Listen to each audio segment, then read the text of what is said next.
Il connaît une fulgurante progression. D'un bon athlète voué à un bel avenir à ses débuts avec le programme du Rouge et Or, Charles Philibert Thibouteau performe au-delà des espérances depuis 2 ans.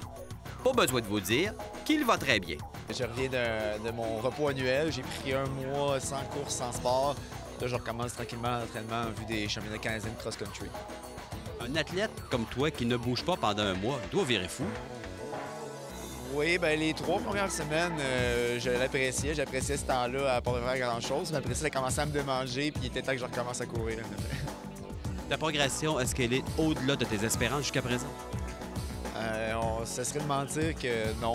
Franchement, là, cet été, on s'était dit comme objectif qu'on voulait faire le standard olympique, mais on trouvait ça audacieux quand même. On s'était dit 3,35,99. Si on fait ça cet été, là, on va être très, très, très content. Puis finalement, j'ai complètement pulvérisé la marque. J'ai fait un 3,34,2. Donc, c'était un été au-dessus des attentes à ce niveau-là, c'est certain. Bien entendu, l'amélioration de celui qui s'est vu octroyer la 3e place aux Jeux panaméricains de Toronto l'été dernier l'attribue à... C'est l'acharnement. Je me suis entraîné très, très fort. Course après course, j'essayais tout le temps d'aller sur un rythme de 3,35 en 20. Des fois, les conditions ne le permettaient pas. Des fois, les lapins, les lièvres allaient au mauvais rythme.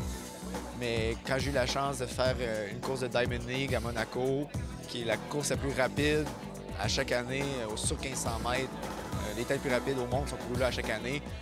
Quand j'ai eu la chance d'embarquer dans cette course-là et de juste me mettre mon cerveau à off et dire là, tu suis les Kenyans, tu suis les meilleurs au monde, rends-toi jusqu'à la ligne. C'est vraiment là que ça l'a passé. Puis c'est le résultat de beaucoup de mois et de semaines d'acharnement à l'entraînement et en compétition.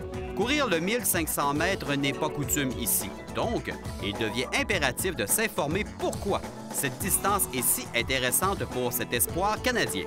Le 1500 mètres, c'est vraiment de tout. Puis je suis un fervent défenseur de la distance. Selon moi, c'est la distance olympique par excellence. C'est sûr que les gens aiment bien le 100 mètres, mais quand on connaît le sport un peu, on donne beaucoup de crédit au 1500 mètres parce que ça prend de la vitesse, ça prend de l'endurance, ça prend de la puissance, ça prend de la stratégie. Il y a de tout dans le 1500 mètres. C'est pas trop long, c'est pas trop court. Et je me trouve chanceux d'être bon dans cette discipline-là parce que je trouve que c'est une des plus belles à regarder et à courir.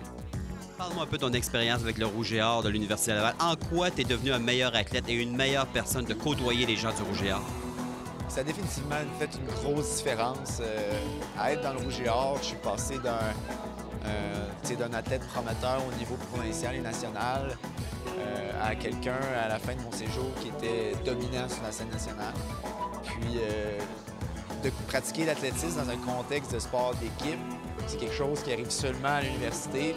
Et je me trouve vraiment chanceux d'avoir vécu ça parce que j'ai développé des liens avec des coéquipiers qui vont durer à tout jamais. Puis des souvenirs aussi qui sont vraiment très riches. Puis aussi dans mes dernières années, j'ai été en mesure de développer mon leadership parce que j'étais, je pense, un modèle pour certains coureurs de l'équipe. Puis je pense qu'au niveau humain, ça m'a beaucoup changé, puis ça m'a apporté beaucoup. Et évidemment, c'est le fait de voir que les autres étudiants athlètes des différents sports, vous vous encouragez entre vous autres mêmes. Oui, on s'encourage. C'est sûr qu'on est souvent partis à gauche et à droite. Fait que c'est pas...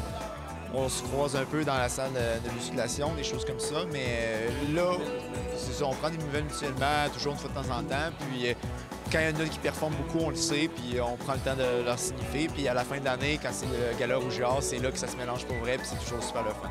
Alors, l'avenir est fort prometteur pour Charles. Notez le prénom. Il sera à surveiller dans les prochaines années et c'est tout le pays qui découvrira un athlète dévoué et ambitieux.